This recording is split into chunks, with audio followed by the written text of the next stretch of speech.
உங்கள எத்தனை பேத்துக்கு இந்த மாதிரி நடந்திருக்குன்னு சொல்லுங்கள். என்ன விஷயம்னா பணம் தான். பணத்தை பற்றி தான் நான் பேச போகிறேன். இப்போ என்கிட்ட யாராவது கேட்டாங்கன்னா, முன்ன தெரியாதவங்க கேட்டாலுமே ஃபஸ்ட் நான் பார்க்குறேன், ட்ரை பண்ணுறேன் அப்படின்னு சொல்லிட்டு கொடுப்பேன். அதுவும் நல்லா தெரிஞ்சோம்னா அவங்க கேட்ட உடனே என்கிட்ட காசு இருக்காது, ஆனாலும் என்கிட்ட ஏதாவது வச்சு கொடுப்பேன். அப்படின்னா நான் வேற ஒருத்தவங்ககிட்ட கடை வாங்கி நான் அவங்களுக்கு காசு கொடுப்பேன். ஆனால் எனக்கு ஒரு பிரச்சனை, எனக்கு காசு தேவைப்படுதுன்னு அவங்க கிட்ட கேட்டால் ஆனால் அவங்களுக்காக நம்ம மற்றவங்க கிட்ட காசு வாங்கி தரோம். ஆனால் நமக்காக அவங்க கேட்கும்போது தரேன்னு சொல்கிறாங்க. அதுமாரி கேட்டால் மூஞ்சி சுழிச்சுக்கிறாங்க. ஆனால் நம்ம கொடுத்துருப்போம்ல, அந்த காசை திருப்பி கொடுக்கலாம்ல, அதுக்கும் கூட சடைஞ்சிட்டு தான் தருவாங்க அவங்க காசை கொடுக்குற மாதிரியே. அஞ்சுக்கா, நீங்கள் யாருக்காவது காசு கொடுத்துருக்கீங்க?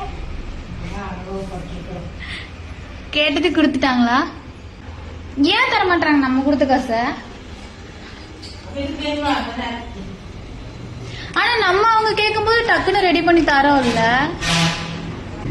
ஆனா அவங்க தரமாட்டாங்க. இதுல இருந்து என்ன சொல்ல வரேன்னா, அவங்களுக்கு எப்போ தோணுதோ அப்பதான் அந்த காசு திருப்பி தருவாங்க. அது வரைக்கும் நம்ம அந்த காசு கேட்கக்கூடாது.